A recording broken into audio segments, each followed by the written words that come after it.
Assalamualaikum warahmatullahi wabarakatuh. Alhamdulillahi rabbil alamin wa bihi nasta'inu ala umurid dunya waddin.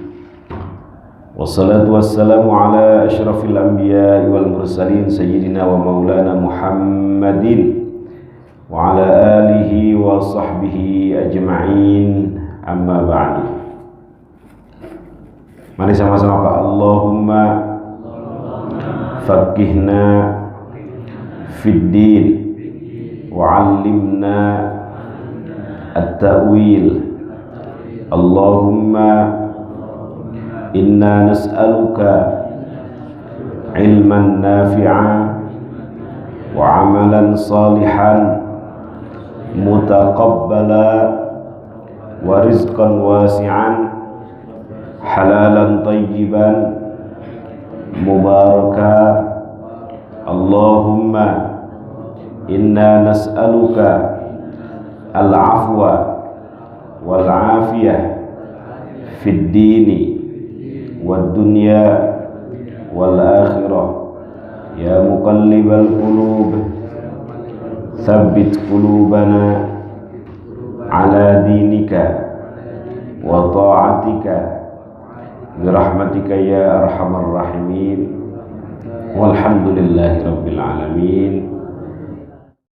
Hadirin kaum muslimin jamaah Masjid Jami Nurul Muhajirin yang dimuliakan Allah Subhanahu wa taala, mengawali kajian rutin hadis Arba'in Nawawi dalam kesempatan yang mulia ini, mari kita haturkan puji dan syukur kehadirat Allah Subhanahu wa taala. Alhamdulillah, berkat rahmatnya, karunia-Nya, anugerahnya kita masih diberikan kesempatan, kesehatan, peluang untuk selalu memperbaiki pengabdian dan penghambaan kita kepadanya.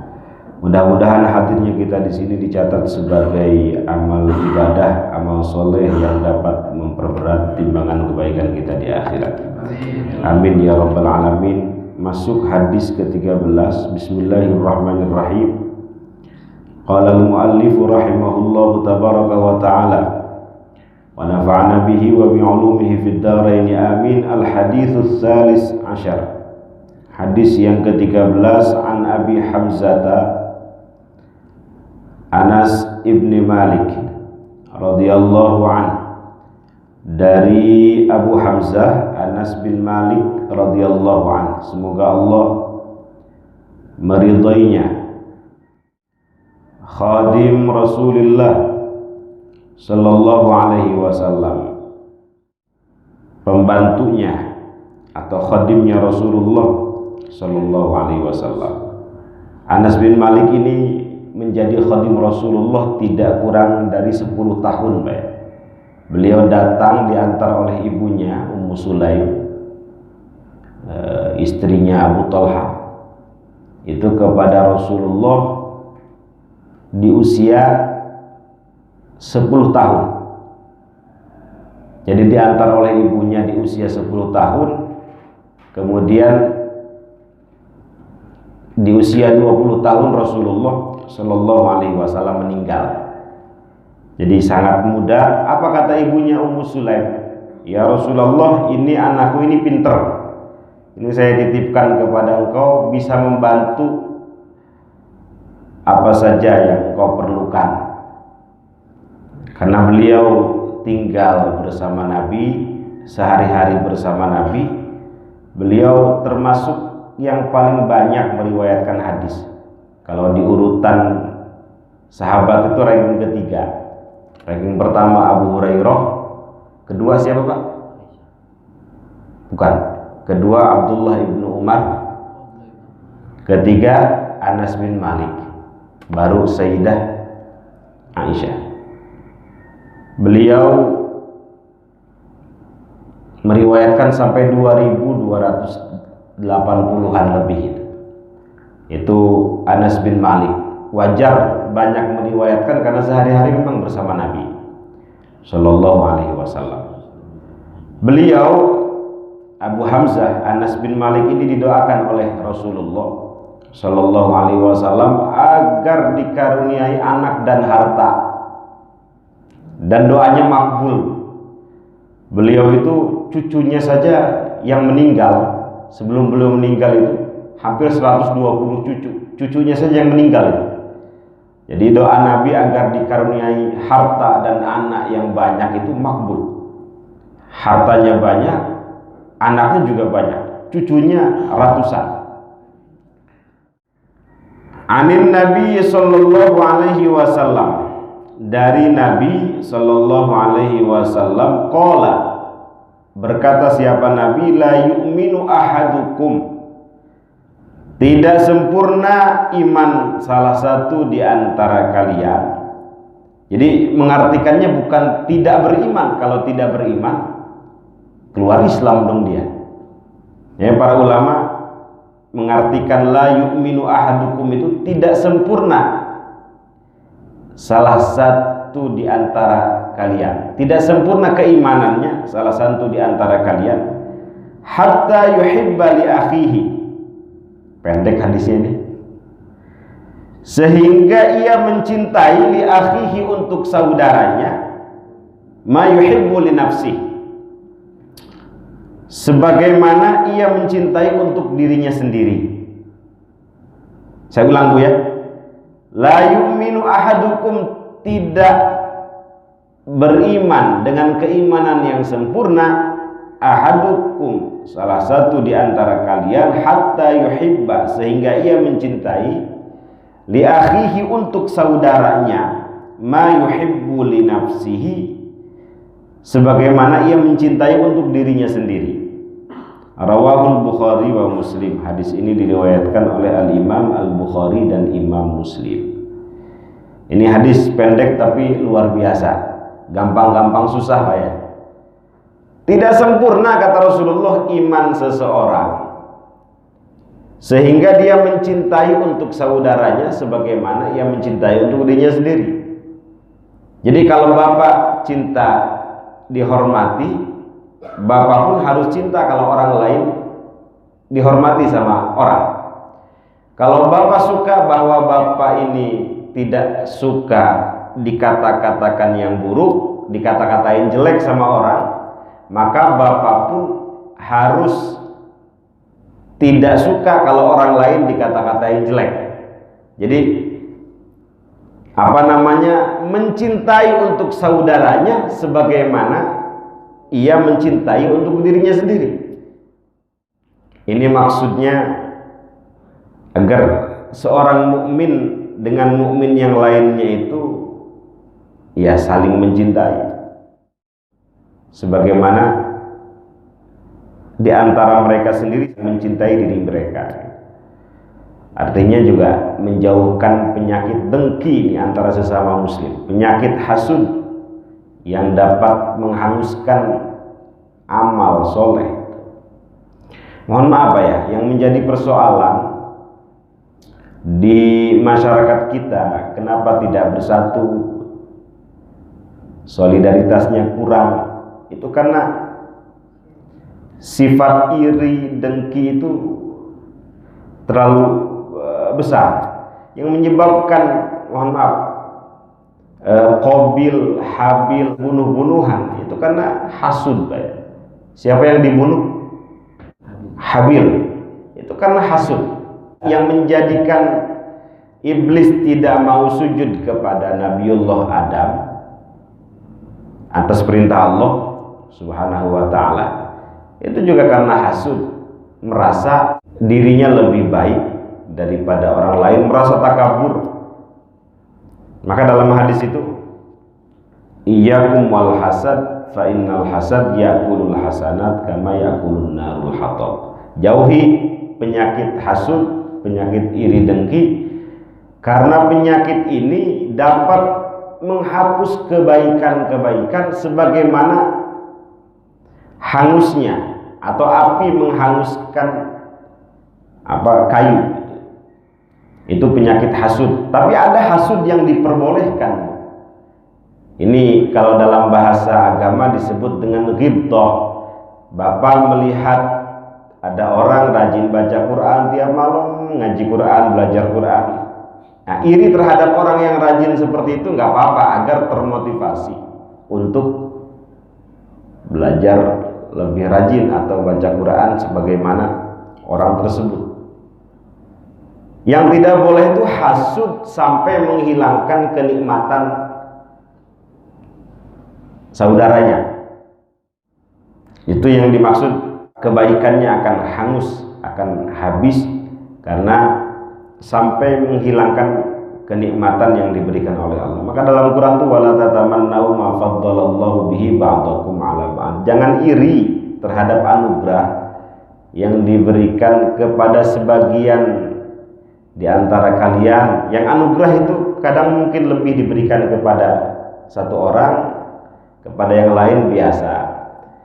Kadang mohon maaf Bu ya, kita ini memandang sesuatu secara lahiriah. Orang ini diberikan harta seolah-olah wah, padahal dia sendiri itu diberikan sesuatu yang tidak diberikan kepada orang tersebut.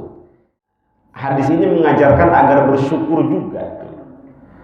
Bersyukur atas nikmat yang diberikan kepada mereka. Kenapa iblis tidak mau bersujud? Karena tidak mau syukur itu. Padahal sudah diciptakan oleh Allah dengan sempurna, dengan baik. Tapi tidak mau syukur, maunya kufur gitu. Orang berani membangkang itu tidak mau syukur karena takaburnya lebih banyak. Takaburnya lebih banyak. Padahal takabur, nih nanti saya hubungkan lagi dengan hadis ini. Padahal takabur itu bukan milik manusia, bukan milik seorang hamba. Dia hanya milik Allah al-Mutakabbir saja. Maka dalam hadis itu Nabi mewanti-wanti, la yadkhulul jannah man kana fi qalbihi mithqalu dzarratin min kibrin. Itu tidak akan masuk surga orang yang dalam hatinya menepi sedikit saja takabur. Takabur itu kalau diartikan itu ghamtun nas wa batarul haq dalam hadisnya. Merendahkan manusia, meremehkan manusia, wa batarul haq, enggan menerima kebenaran. Jadi ketika diperintahkan oleh Allah, iblis bersujud kepada Nabi Adam.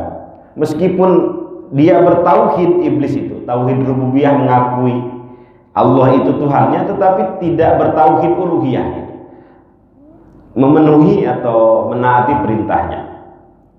Nah, sehingga timbul takabur. Macam-macam di dalam iblis itu. Takabur ada, hasud juga ada gitu. Kenapa orang berani takabur? Karena tasyakurnya hilang, syukurnya hilang.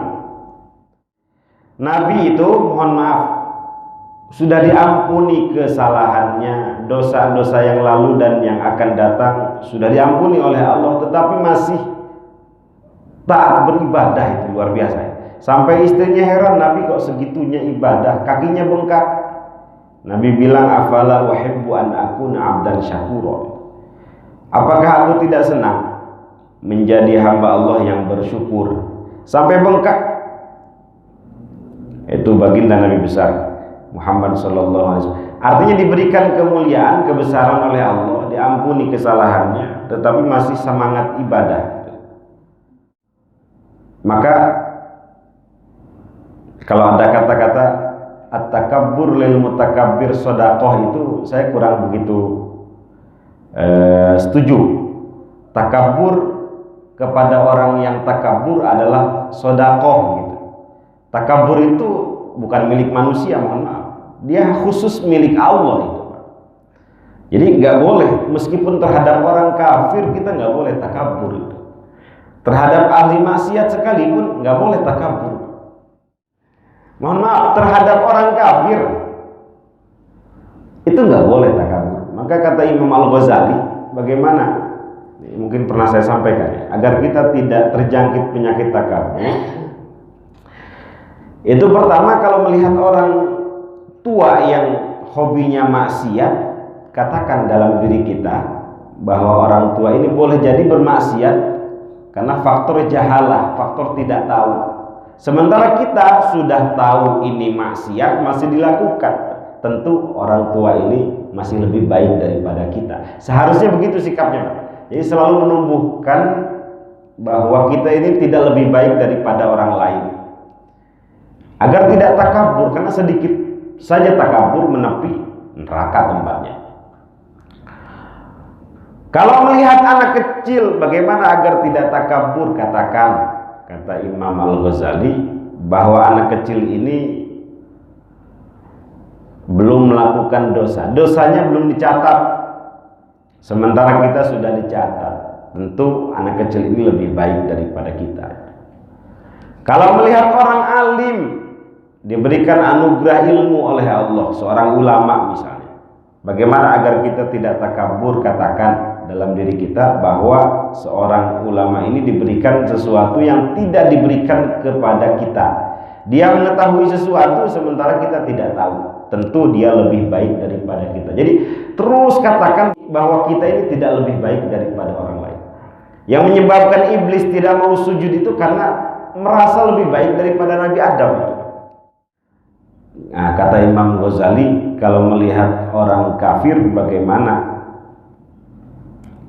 agar tidak takabur? Beliau mengatakan, katakan boleh jadi orang kafir ini besok hari masuk Islam, kemudian meninggal dengan membawa amal soleh yang banyak dan husnul khotimah, sementara kita tidak tahu apakah akhir hayat kita husnul khotimah atau su'ul khotimah. Na'udzubillah. Mudah-mudahan husnul khotimah semua. Ya. Nah, timbulnya takabur, timbulnya hasud itu karena tidak adanya mahabbah terhadap dirinya sendiri dan juga terhadap sesamanya itu. Nah, di sini Rasulullah mengingatkan, la yu'minu ahadukum, tidak sempurna keimanan salah satu di antara kalian, hatta yuhibba li akhihi, sehingga ia mencintai untuk saudaranya ma yuhibbu li nafsi, sebagaimana ia mencintai untuk dirinya sendiri. Dalam hadis yang lain itu Rasulullah sampai mengatakan, la tahasadu, jangan kalian saling hasud, wala tabaghadu, jangan saling membenci, wala tanajashu, jangan saling menipu, wala tadabaru, jangan saling memutus silaturrahim, wala yabi' ba'dukum ala bai'i ba'din, jangan menjual sesuatu yang sudah menjadi pesanan orang lain, sudah dibeli.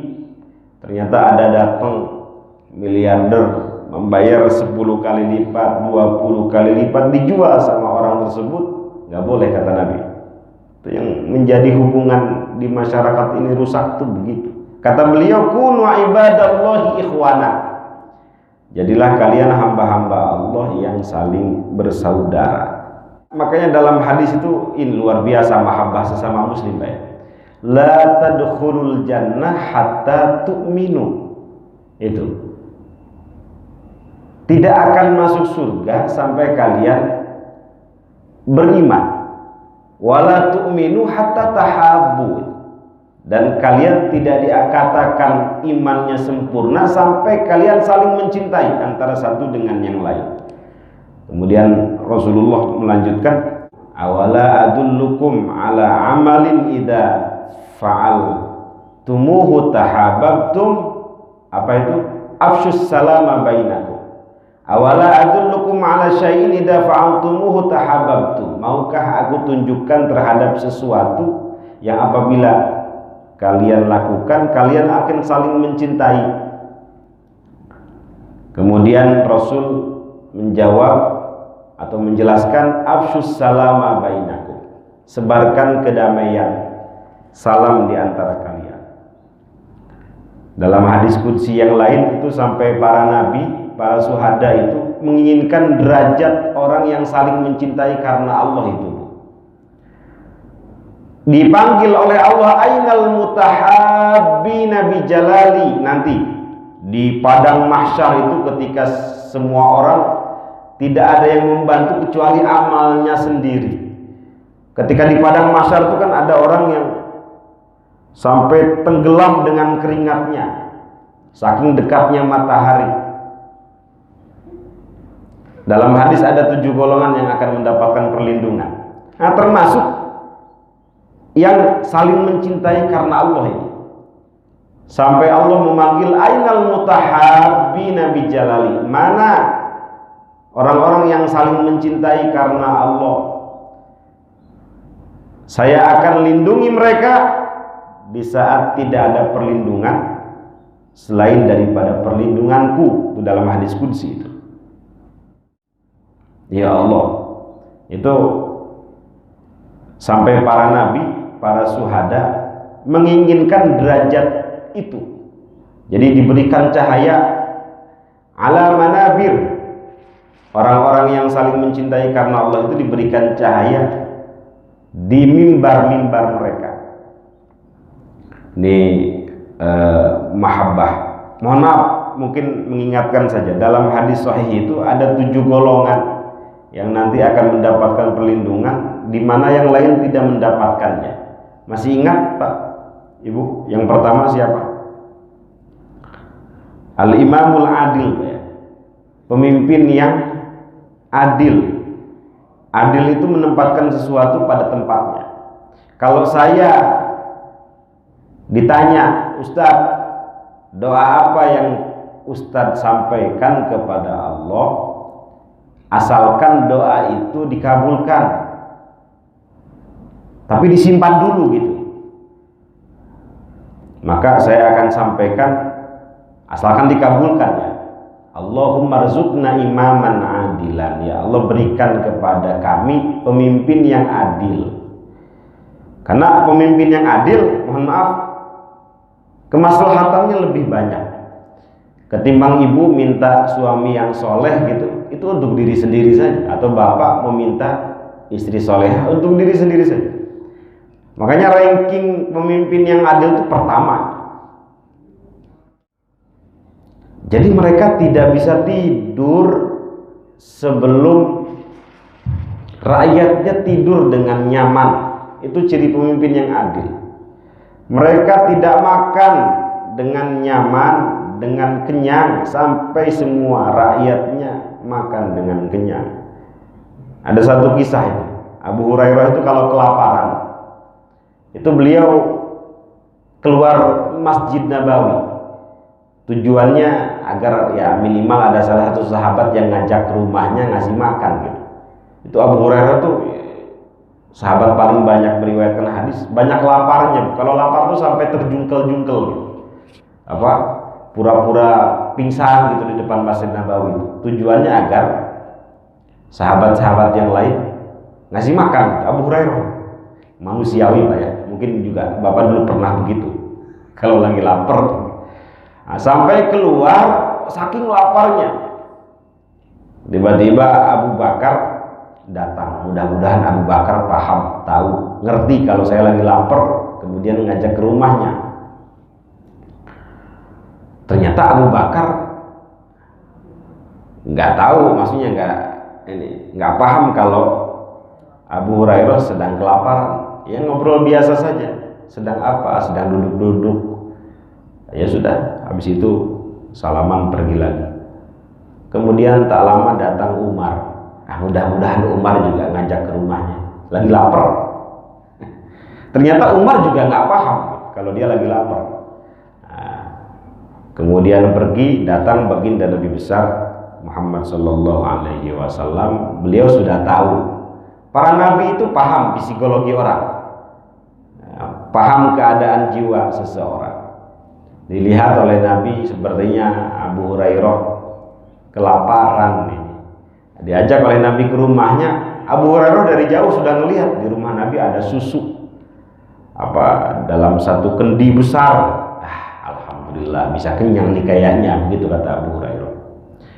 Apa kata Nabi? Abu Hurairah, ta'al sini, tolong panggilkan semua sahabat-sahabatmu yang ada di Masjid Nabawi, Ahlus Suffah maksudnya, yang tinggal di emperan Masjid Madinah. Dalam hatinya, kenapa nggak saya disuruh minum dulu gitu ya, udah lapar banget. Kenapa sahabat-sahabat saya dulu yang dipanggil begitu? Ya namanya sami'na wa ata'na, dipanggil semuanya. Apa kata Nabi? Ayo minum semua. Itu mungkin dalam hatinya, kenapa nggak disuruh saya dulu gitu. Jadi sahabat-sahabat yang lain disuruh minum susunya dulu sampai semuanya kenyang. Apa kata Nabi? Tinggal kita berdua, Abu Hurairah. Iya Nabi. Ya udah kalau begitu kamu minum terlebih dahulu. Dalam hadis sampai digambarkan sampai perut saya tidak kosong, lambung saya sampai kenyang dengan susu, tidak kosong sedikit pun. Sampai kenyang Abu Hurairah. Kemudian Nabi minum terakhir kali itu pemimpin tuh. Pemimpin tuh minumnya terakhir kali. Apa sakil qaum, apa khadimuhum, sayyidul qaum khadimuhum. Jadi pemimpin tuh minumnya terakhir seharusnya. Sayyidina Umar tuh nggak bisa tidur kalau rakyatnya masih ada yang kelaparan. Itu al-imamul adil, luar biasa. Dan Nabi merupakan contoh pemimpin yang adil, yang ideal. Bahkan ya Allah, Sayyidina Umar tuh sampai nangis ya. Nabi itu tidur di atas tikar, bangun berbekas. Sampai ingat raja-raja itu kalau tidur di atas pemadani, beralaskan sutra gitu. Nabi, bagaimana kalau saya ambilkan spring bed? Dalam riwayat yang lain Abdullah bin Mas'ud itu sampai ingin membawakan spring bed. Maksud Nabi itu komentar, kalau mau semua tanah Madinah Makkah ini dijadikan oleh Allah emas untukku, emas. Tapi Nabi nggak mau. Nabi bilang, mali walid dunia. Apa artinya aku dengan dunia ini? Ma'ana fid dunya illa karakibin istadalla tahta syajaratin thumma raha wa tarakaha.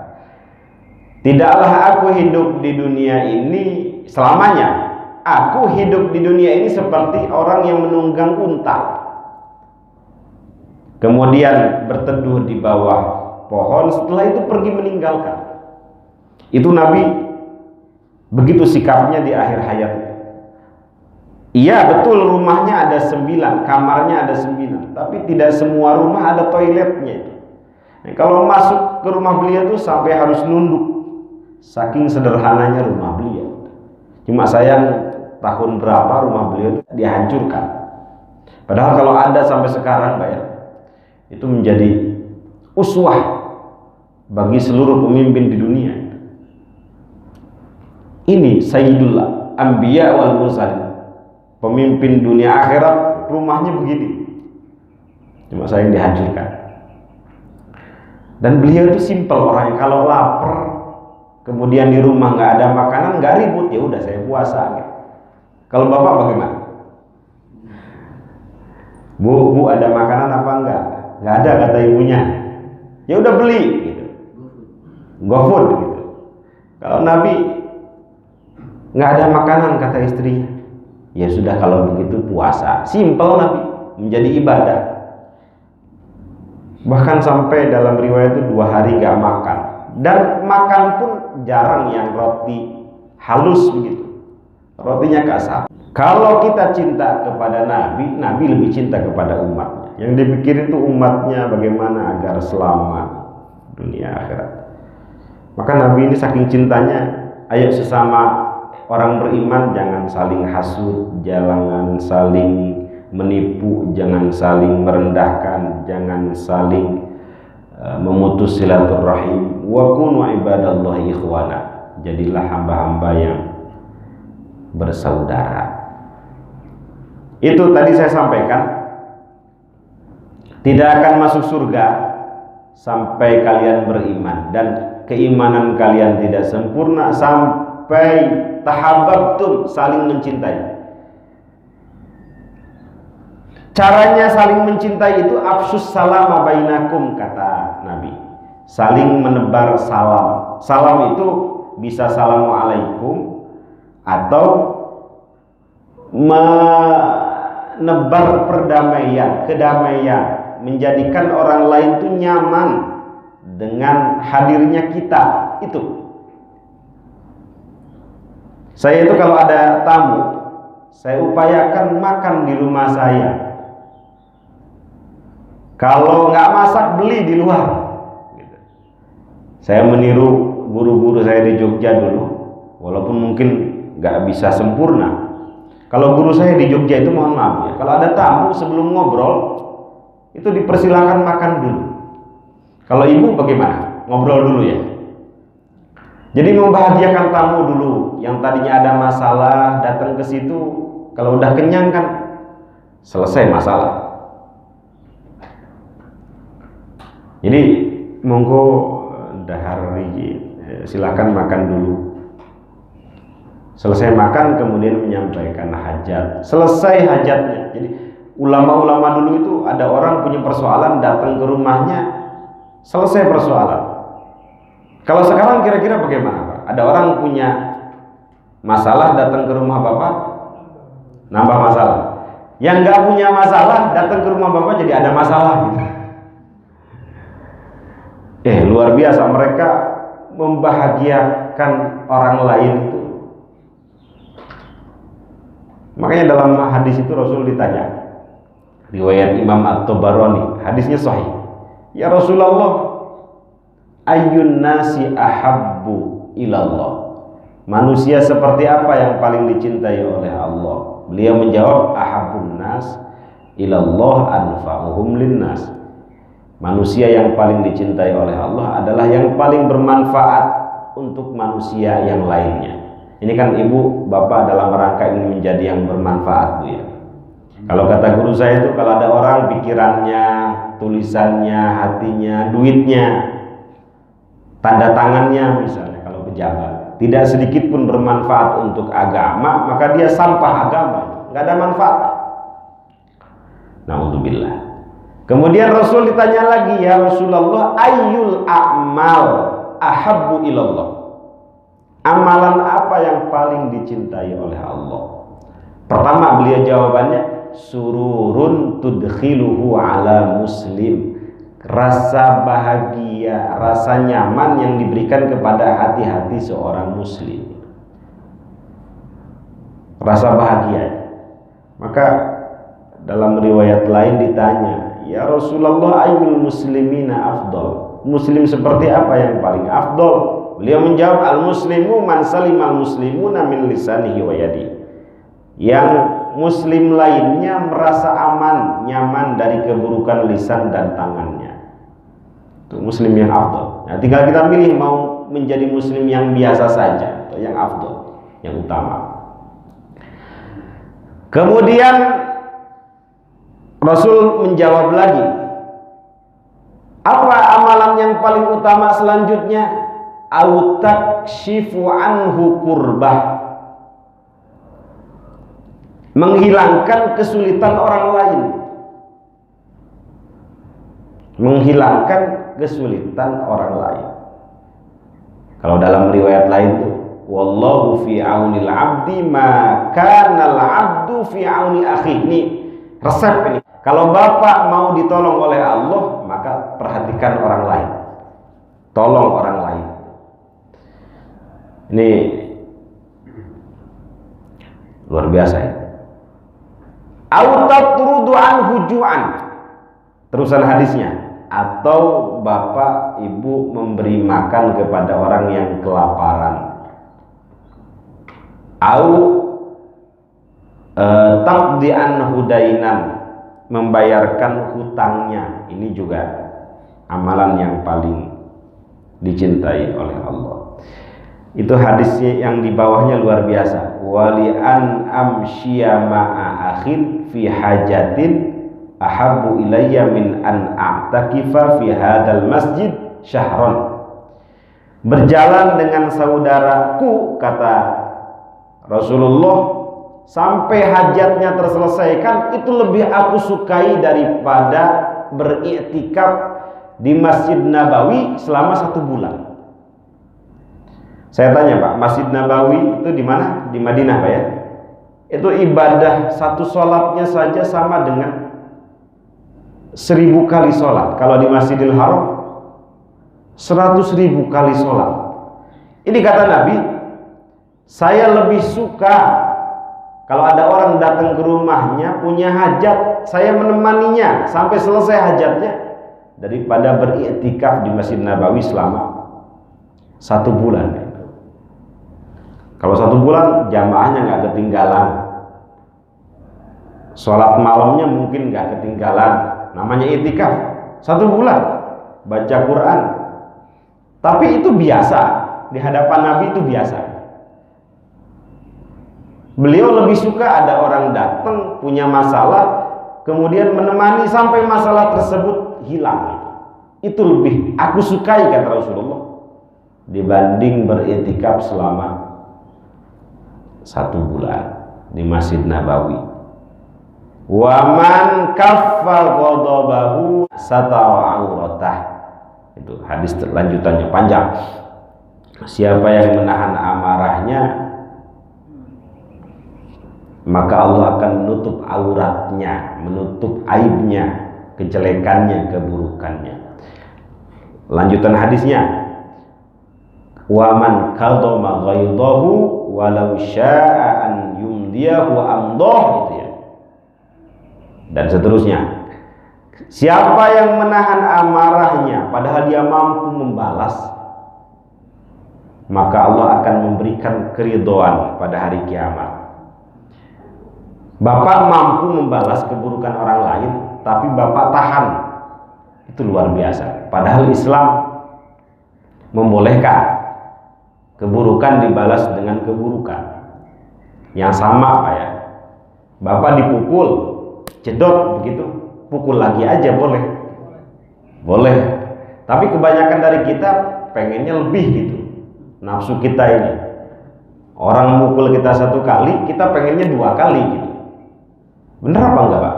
Nah, itu yang enggak boleh. Atau Bapak dikatain goblok lu misalnya, Bapak balas, lu juga goblok, boleh 1 kali aja. Jangan kemudian lu udah goblok pesek lagi, tambahan peseknya itu menjadi dosa. Itu dalam Quran ada, wa jazaa'u sayyi'atin sayyi'atun mithluha. Jadi keburukan itu boleh dibalas dengan keburukan yang sama, asal sama ya. Bapak diseruduk mobil Bapak diseruduk dari belakang, seruduk lagi aja, selesai kan. Ini setelah nyeruduk, wah, ngomelnya 1 jam. Itu yang dosa, itu ngomelnya 1 jam. Padahal kalau diseruduk lagi selesai persoalan. Tapi kalau bisa jangan sampai di situ, Pak. Walaupun Islam membolehkan, terusan ayatnya itu faman afa wa aslaha fa ajruhu 'ala Allah. Siapa yang memaafkan, berlapang dada, fa ajruhu 'ala Allah, maka pahalanya di sisi Allah nggak terbatas. Itu yang sulit. Ini hadis tadi itu. Siapa yang mampu menahan amarahnya padahal dia mampu membalasnya, punya kemampuan, tapi dia tahan, maka Allah akan memberikan ridho di dalam hatinya, artinya mendapatkan keridhaan Allah Subhanahu wa ta'ala. Hadisnya panjang, boleh dibaca nanti di riwayat Imam Abul Qasim At-Tabarani di Mu'jam Al-Kabir, Mu'jam As-Saghir. Ya, ini di antara amalan yang paling utama, sururun tudkhiluhu ala muslim, membahagiakan hati-hati setiap muslim. Tapi begini Bu ya, dalam dunia dakwah tidak selamanya terus membahagiakan, harus dilihat orangnya. Jangan menyampaikan kabar gembira terus, akhirnya orang betah maksiat gitu. Padahal dakwah Islam itu ada yang disebut dengan busyra, ada yang disebut dengan indar.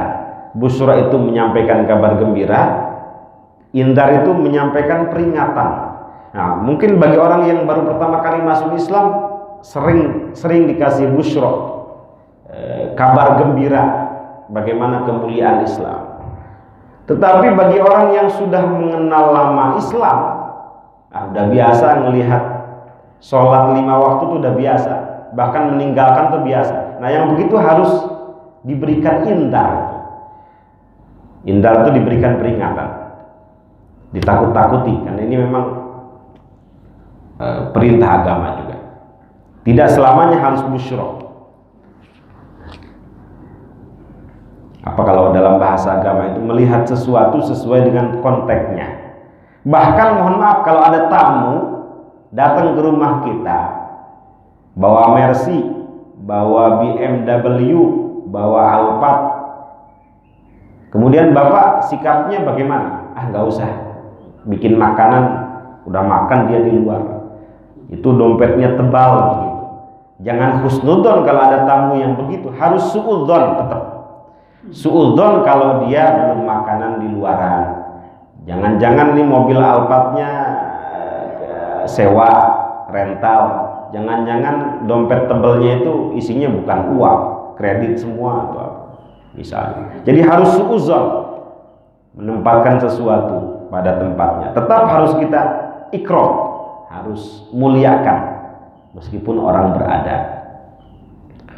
Apa dalam hadis, man kana yu'minu billahi wal yaumil akhir falyukrim dhaifah.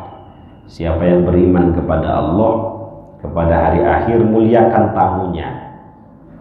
Lanjutannya falyukrim jarahu, muliakan tetangganya. Ya. Lanjutan hadisnya, siapa yang beriman kepada Allah dan hari akhir, falyakul khairan aw liyasmut. Berbicaralah yang baik, atau kalau nggak bisa falyasmut, diam lebih menyelamatkan, lebih utama. Ya. Jadi ini hadis sebenarnya kemana-mana. Intinya, kalau iman kita ingin sempurna,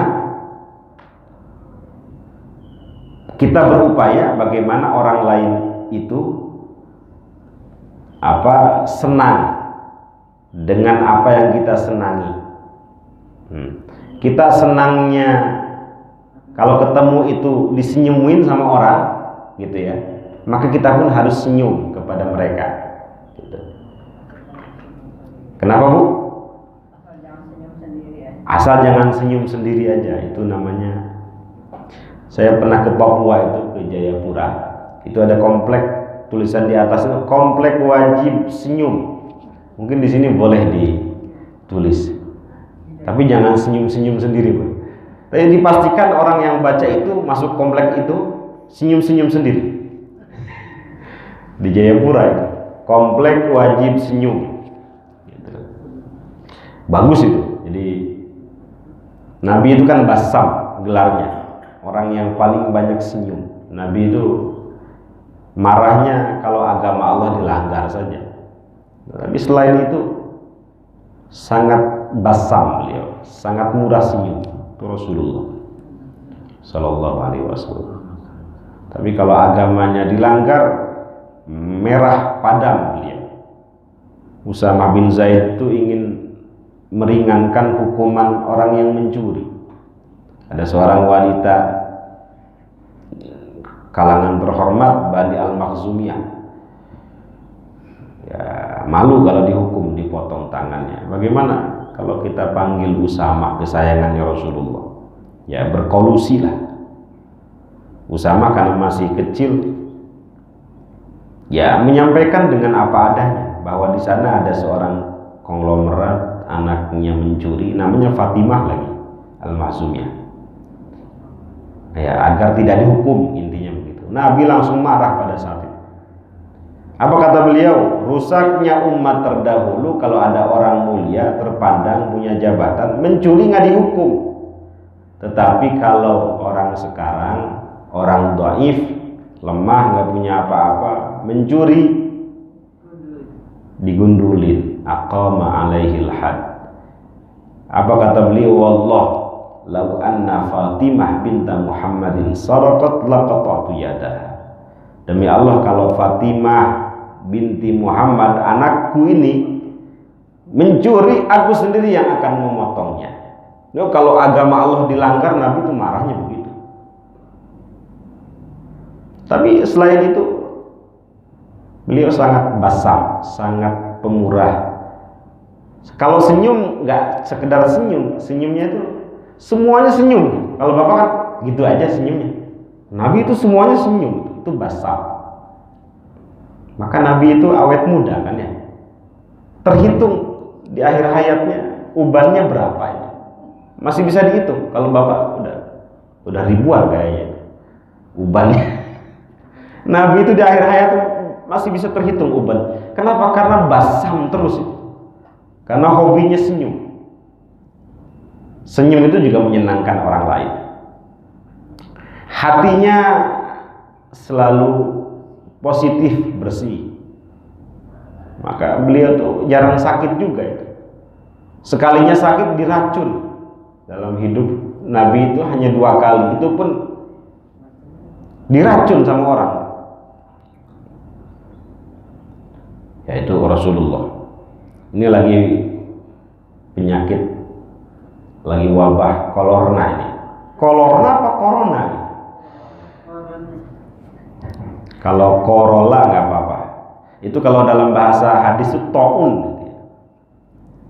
Nih, Bapak Ibu jangan lewatkan doa pagi-pagi itu. Bismillahilladzi la yadurru ma'asmihi syai'un fil ardi wala fis sama wa huwas samiul alim. Hafal nggak?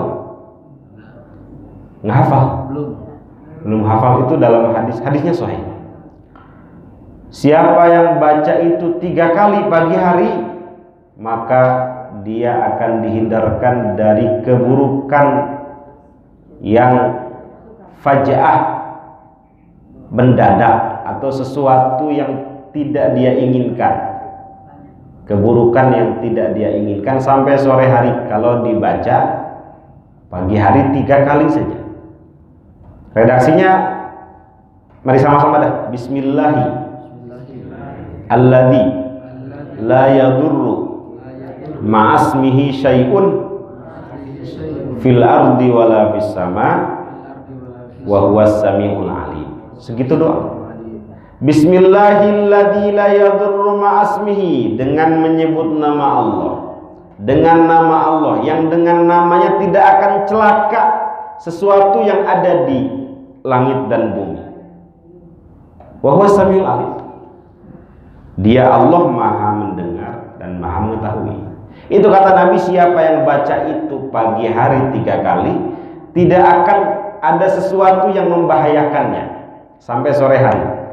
Siapa yang baca itu sore hari, petang, maghrib 3 kali, maka tidak akan ada sesuatu yang membahayakannya sampai waktu subuh. Jadi itu kalau bisa dirutinkan. Nggak banyak, cuma 3 kali. Hafal Bu? Mari. Bismillahilladzi la yadurru ma'asmihi syai'un fil ardi wala fis sama wa huwas samiul alim. Nanti minta ke Ustadz Edi, insyaallah beliau tuliskan itu. Ini penting. Ini untuk agar usaha batin lah pencegahan wabah corona ini. Ya, usaha lahirnya ibu bersih dari sampah, dari makanan. Saya lihat itu mereka yang kena penyakit itu kelelawar di sate, kucing di sop, tikus hidup-hidup kecil-kecil itu dicocolin sayur tiram saus tiram, dia makan nih. Gimana itu? Itu khabis. Maka Islam menganjurkan memakan makanan yang baik itu agar terhindar dari penyakit itu. Akibat daripada melanggar perintah Allah itu ya begitu. Oke, tadi doa yang tadi kita harapkan terus dibaca. Ada satu doa lagi yang sering saya baca ya, ini yang sering saya amalkan. Itu redaksinya begini: A'udzu bikalimatillahi tammati min syarri ma khalaq. Pendek kalau ini. A'udzu bikalimatillahi tammati min syarri ma khalaq. Hafal Bu?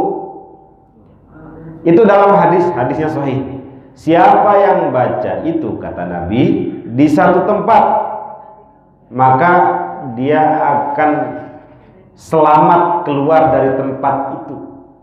Jadi sesuatu yang membahayakan yang ada di tempat itu tidak akan menimpainya. Apa, Bu? Ini saya rekam, nanti boleh dilihat di YouTube. Mari sama-sama dah. A'udzu bikalimatillahi tammati. Bikalimatillahi tammati. Min syarri ma khalaq. Ya Allah, aku berlindung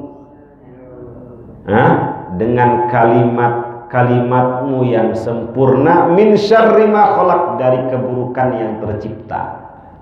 Itu kata Nabi, kalau kita singgah di satu tempat kemudian membaca itu 3 kali atau 1 kali nggak apa-apa, maka keburukan yang ada di tempat itu tidak akan menimpainya. Ini saya amalkan tiap pagi, tiap sore. Ya, mudah-mudahan ibu juga bisa mengamalkan, atau doa-doa yang lain yang ibu hafal. Silahkan diamalkan. Ini pencegahan batin virus-virus ini. Tapi kalau ada seorang muslim, mohon maaf, meninggal disebabkan karena virus, meninggalnya syuhada, syahid, selama dia muslim dan tidak melakukan maksiat. Ya, ada berapa? Banyak ke dalam hadis itu ya. Ada 8 apa berapa itu? Ada orang yang matinya dihukumi mati syahid walaupun tidak dalam keadaan berperang. Itu yang pertama, al-mat'un, orang yang meninggal disebabkan karena terkena wabah. Mau wabah corona, wabah flu burung, masih ada nggak flu burung? Flu babi, flu monyet, SARS, apalagi semua. Selama dia muslim dan ketika meninggalnya tidak dalam keadaan melakukan maksiat, insya Allah minasyuhada. Yang kedua, al-mabtun, orang yang meninggal disebabkan karena mabtun, bukan, mabtun itu sakit perut. Jadi ibu kalau sakit perut, yang sabar Bu ya, jangan-jangan akhir hayat ibu tuh. Tapi tetap harus diobatin, harus ada syariat. Kenapa? Sakit mah misalnya, meninggal disebabkan karena itu, insya Allah minasyuhada. Kenapa disebut syahid? Karena dia diperlihatkan, dipersaksikan tempatnya di surga itu syuhada. Yang pertama al-mat'un, yang kedua al-mabtun, yang ketiga al-ghariq, orang yang meninggal disebabkan karena tenggelam. Ini biasanya yang hobinya mancing ini meninggalnya tenggelam biasanya. Ada tetangga itu, ini siapa yang meninggal? Bang Anu. Di rumah sakit enggak, tenggelam, kejebur. Oh, saya mikir ternyata hobinya pagi sore itu mancing. Wajar meninggalnya dalam keadaan tenggelam. Tapi orangnya rajin ibadah. Mudah-mudahan minasyuhada. Amin. Nah, kayak tsunami itu, kalau dia muslim dan tidak dalam keadaan melakukan kemaksiatan. Yang mengkhawatirkan itu meninggal tiba-tiba kita dalam keadaan maksiat itu yang mengkhawatirkan. Yang keempat, al-hariq. Apa itu Bu? Orang yang meninggal disebabkan karena terbakar atau kebakaran. Kalau dia muslim tidak melakukan maksiat, insya Allah minasyuhada. Yang kelima, imra'atun matat bi jum'in. Sedikit lagi ya. Seorang ibu yang meninggal disebabkan karena melahirkan. Ya. Selama dia muslim kemudian melahirkan, kata ulama, baik bayinya masih ada di dalam perut maupun sudah keluar. Ada kan yang meninggal bayinya masih di dalam perut, atau sudah keluar karena darahnya banyak, itu pendarahan. Meninggal insya Allah minasyuhada. Selanjutnya sahibul hadam. Ini saya ringkas saja. Seseorang yang meninggal disebabkan karena reruntuhan, gempa bumi, atau bapak ibu datang ke masjid tiba-tiba genteng jatuh, meninggal, minasyuhada insyaallah. Asalkan datang ke masjidnya mau sholat berjamaah, bukan ngambil celengan masjid, bukan. Kalau itu bukan syahid, tapi mati sangit. Yang selanjutnya ada tambahan dalam hadis itu, al-majnub. Apa bu? Al-majnub, orang yang mati disebabkan karena junub. Junub. Tadi malam bapak mimpi atau ibu ya, masih junub lah. Paham maksudnya junub ya? Oh, cuaca dingin, mandi, bapak maksain, ibu maksain dingin, meninggal disebabkan karena junub, insya Allah minasyuhada. Jadi mau junub terus bu ya, biar meninggalnya junub gitu, sengaja.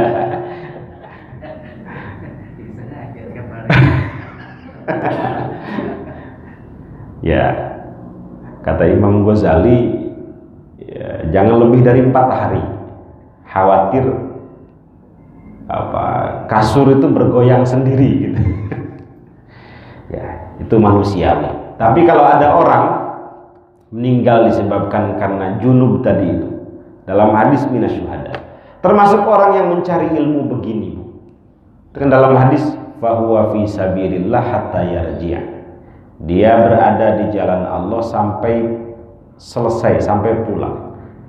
Itu maksudnya kalau ada orang ngaji baru di pertengahan pulang, nggak dapat tuh sabilillahnya. Harus sampai selesai bu. Siapa? Gimana hadisnya? Siapa yang mencari ilmu maka dia berada di jalan Allah sampai pulang, sampai selesai berarti. Kalau di tengah jalan pulang nggak sampai selesai. Ini pentingnya mencari ilmu.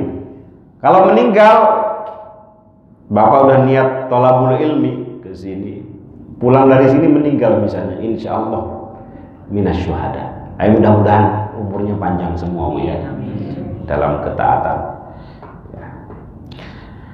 Oke, sudah jam 6 lebih 18. Ini banyak sebenarnya yang mau disampaikan, tapi mudah-mudahan ada manfaat. Atau mungkin ada yang mau disampaikan, silakan. Ada pertanyaan ibu? Tidak ada, bapak-bapak? Mari, kalau tidak ada pertanyaan, hafal sedikit bu ya hadis ini. Bismillahirrahmanirrahim.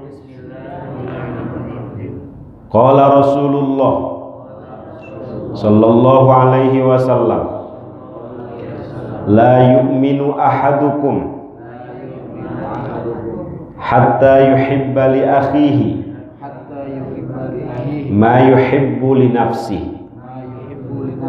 Tidak sempurna keimanan salah satu di antara kalian sehingga ia mencintai untuk saudaranya sebagaimana ia mencintai untuk dirinya sendiri. Wallahu a'lam bissawab. Nakhtatim hadzal majlis bidu'a kafaratil majlis. Subhanakallahumma wa bihamdik asyhadu an la ilaha illa anta astaghfiruka wa atubu ilaik. Assalamualaikum warahmatullahi wabarakatuh. Waalaikumsalam. Silakan yang mau salat isyraq.